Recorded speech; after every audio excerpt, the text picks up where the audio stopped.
बहुत बुरे हालात है। इसमें आप सोचिएगा कि आपका सोलर पैनल किस तरह जनरेशन करेगा। MC4 कनेक्टर को भी ज़रूर चेक करें, क्योंकि कभी कभी MC4 कनेक्टर और डायरेक्शन को ज़रूर देखना है। क्योंकि अस्सलामुअलैकुम वरहमतुल्लाहि वबरकातुहू। मैं हूँ आपका दोस्त ईशान और आप देख रहे हैं मेरे YouTube चैनल ZHK इलेक्ट्रिक। दोस्तों, आज की वीडियो में हम आपको बताएंगे कि वो कौन सी वजूहात हैं जिसकी वजह से सोलर सेटअप में सोलर पैनल से एम्पेयर हमें पूरी तरह नहीं मिल पाते।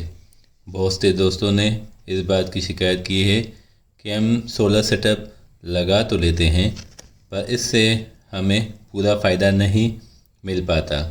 तो इंशाल्लाह इस वीडियो में हम आपको ये समझाने की भरपूर कोशिश करेंगे कि वो ऐसी कौन सी वजूहात हैं जिसकी वजह से हमारे सोलर सेटअप के एम्पेयर हमें नहीं मिल पाते। तो आइए वीडियो शुरू करते हैं। सोलर पैनल एम्पेयर ना देने की मुख्तलिफ़ वजूहात हो सकती है। अभी जो मेरे जहन में है वो जो कॉमन वजूहात हैं उसको डिस्कस करते हैं, और अगर मैं कोई वजह भूल भी जाऊं तो आप कमेंट सेक्शन में इसका इजहार ज़रूर कीजिएगा, ताकि दूसरे लोगों को भी इस बारे में रहनुमाई मिल सके और मेरे इल्म में भी इजाफ़ा हो। तो चलें बात करते हैं उन वजूहात की जिसकी वजह से सोलर सेटअप से एम्पेयर कम आते हैं। आपका सिस्टम सही काम नहीं करता, जिसकी वजह से बैटरी भी चार्ज नहीं होती और आपकी चीज़ें भी सही तरह चल नहीं पाती।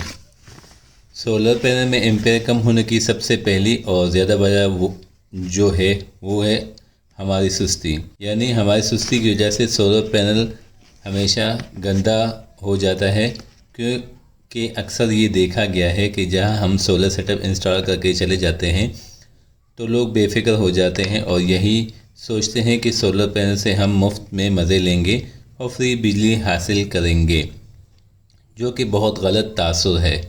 जो भी चीज़ आपको फ़ायदा देती है आपने उसका ख्याल रखना होता है, तभी वो ज़्यादा अरसा चल पाती है और उनमें मसाइल भी कम होते हैं। इसलिए सबसे पहले सोलर पैनल की सफाई का ख्याल, और जितने भी सोलर पैनल साफ़ होंगे इतने ही वो आपको ज़्यादा एम्पेयर देंगे, जिससे आपका सेटअप अच्छा चलेगा, बैटरी भी जल्द चार्ज होगी और आप अपने सोलर पैनल से भरपूर फ़ायदा उठा सकेंगे। मिसाल के तौर पर इस सोलर पैनल को देखें, इस पर कितनी गर्द पड़ी हुई है, बिल्कुल गर्द की तह जमी हुई है। ये आप गौर कीजिएगा, इस पर मैं ये सफाई कर रहा हूँ तो जाके निचली सतह दिख रही है। ये बहुत बुरे हालात है। इसमें आप सोचिएगा कि आपका सोलर पैनल किस तरह जनरेशन करेगा और आपकी बैटरी को चार्ज कर सकेगा। तो ये जो पहली वजह मैंने आपको बताई ये बहुत ही कॉमन होती है, तो बराए मेहरबानी इस पर आप लाजमी गौर कीजिएगा। और अगर आप चाहते हैं कि हम सोलर से भरपूर फ़ायदा लें तो सोलर पैनल की सफाई का ख़ास ख्याल रखें। दूसरी वजह ये भी हो सकती है कि आप अपने तमाम सोलर पैनल को 1 बाय 1 क्लैम्प मीटर की मदद से चेक कराएं कि कहीं कोई सोलर पैनल ख़राब या कमज़ोर तो नहीं।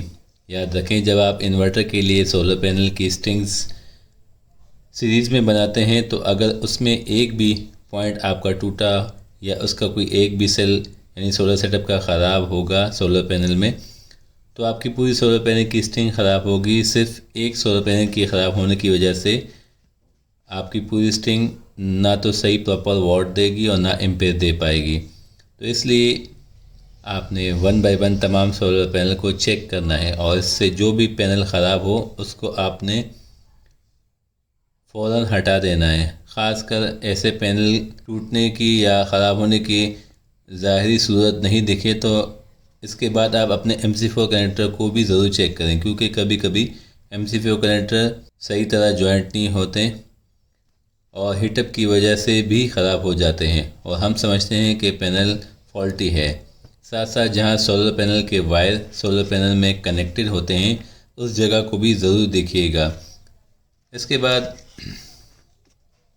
आपने पैनल की लोकेशन और डायरेक्शन को ज़रूर देखना है, क्योंकि अगर हमने सोलर से भरपूर फ़ायदा लेना है और इससे अच्छे एम्पेयर हासिल करने हैं तो इसमें सोलर की लोकेशन और डायरेक्शन का काफ़ी अमल दखल होता है।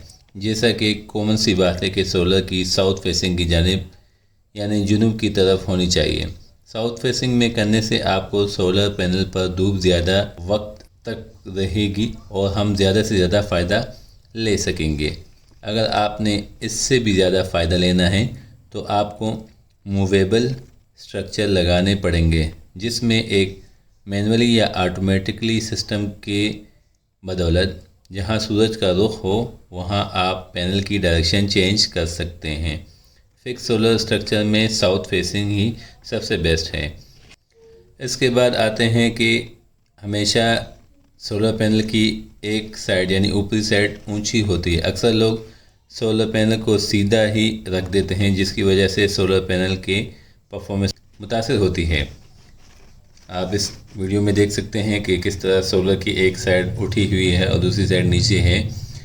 ये मुख्तलिफ इलाकों में मुख्तलिफ हिसाब से सोलर पैनल को आप एडजस्ट करेंगे कि इसकी ऊपरी सतह को आप कितना आपने ऊपर लगाना है या नीचे लगाना है। अगर सोलर पैनल की स्ट्रक्चर का एंगल ठीक होगा तो आपको एम्पेयर भी अच्छे मिलेंगे। इसके बाद हमने जिस चीज़ का ख्याल रखना है तो वो है आपकी सोलर वायर। अगर आपका सब कुछ ठीक है और आपके सोलर पैनल भी ठीक है, MC4 कनेक्टर भी ठीक है, तो इसके बाद बारी आती है सोलर वायर जो कि सोलर से लेके इन्वर्टर या MPP की तरफ जाती है। वो ठीक ना हो तो आपकी सारी मेहनत ज़ाया हो जाती है। इसलिए आपने जब भी सोलर सेटअप लगाना है तो तार का इंतखाब यानी अच्छी तार का इंतखाब लाजमी है, ताकि इस तार के ज़रिए आपके पैनल के वाट और एम्पेयर पूरे के पूरे आपके इन्वर्टर या MPPT तक पहुंच सके और ज़्यादा एम्पेयर लॉस होने का ख़तरा भी कम हो।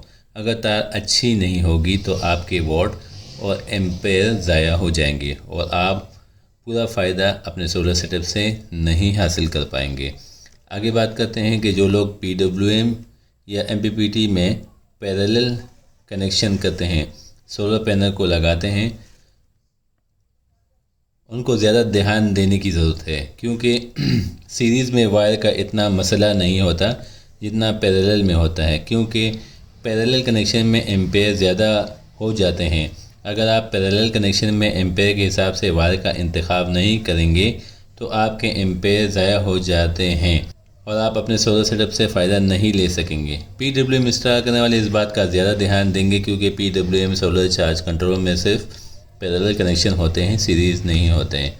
और ज़्यादातर वो लोग जो दूसरे पैनल को लगाने के लिए 60 एम्पेयर के MPPT सोलर चार्ज कंट्रोलर का इस्तेमाल करते हैं, उसके साथ से पैरेलल कनेक्शन ही होते हैं और उसके लिए कम से कम 6 mm की वायर की ज़रूरत पड़ती है। इससे ज़्यादा mm हो तो और ही अच्छी बात है, क्योंकि ये तार फासले पर मुनहसर होता है। जितने तार का फासला बढ़ेगा उतना वायर के mm भी बढ़ेंगे, ताकि एम्पेयर पूरे के पूरे नीचे MPPT तक आ सके।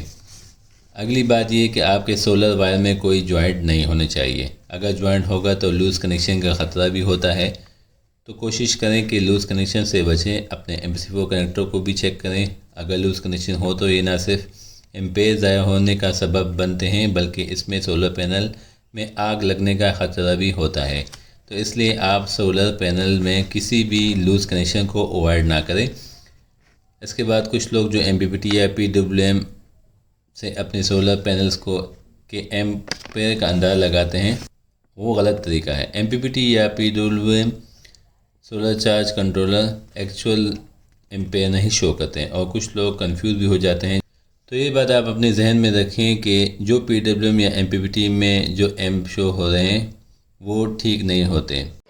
जैसे कि आप इस MPPT में देख सकते हैं कि जो इस साइड पे जो ये आ रही है सोलर के वो बैटरी के कंबाइन वोल्ट है, यानी कि बैटरी के जो चार्ज 12, 6, 7, 8 जितने भी वोल्ट है, इसके साथ साथ जो सोलर के वोल्ट है वो शामिल करके तो ये वो वोल्ट है। और ये जो है आपके एम्पेयर 27 एम्पेयर है।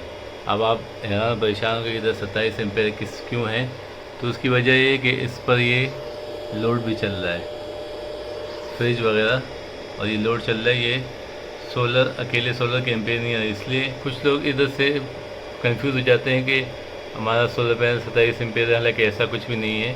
यहाँ पे सोलर पैनल के एम्पेयर के साथ साथ आपके लोड के एम्पेयर भी आते हैं। तो इस रीडिंग पे मत जाइए और अगर हम लोड बंद भी कर दें और यहाँ से सोलर के एम्पेयर को देखें तो वो भी एक्चुअल नहीं होते। तो इस चीज़ को आप नज़रअंदाज करें। हमेशा एक क्लैंप मीटर की मदद से ही आपको एक्चुअल एम्पेयर का पता लगता है। अगर ये सब चीज़ें ठीक हैं और जो आपके सोलर पैनल के बाद बन रहे हैं और वो आपके PWM MPPT या सोलर इन्वर्टर्स के पास आ रहे हैं तो आपका सोलर सेटअप सही काम करेगा, आपकी बैटरी को अच्छी तरह चलाएगा और आपके घर में लगी चीज़ों को अच्छी तरह चलाएगा। उम्मीद है कि इस मालूमात के बाद आपको काफ़ी चीज़ें क्लियर हो गई होंगी और आपके सोलर सेटअप के लिए काफ़ी मदद मिली होगी। और जो कमी आपके सोलर सेटअप में एम्पेयर कम होने की वजह से है वो इस वीडियो की मदद से आप दूर कर सकते हैं। अगर इस बारे में कोई सवाल हो तो कमेंट सेक्शन में ज़रूर इज़हार कीजिएगा। मेरी वीडियो को लाइक कीजिएगा, मेरे चैनल को सब्सक्राइब कीजिएगा। अपना ख्याल रखिएगा। अल्लाह हाफ़िज़।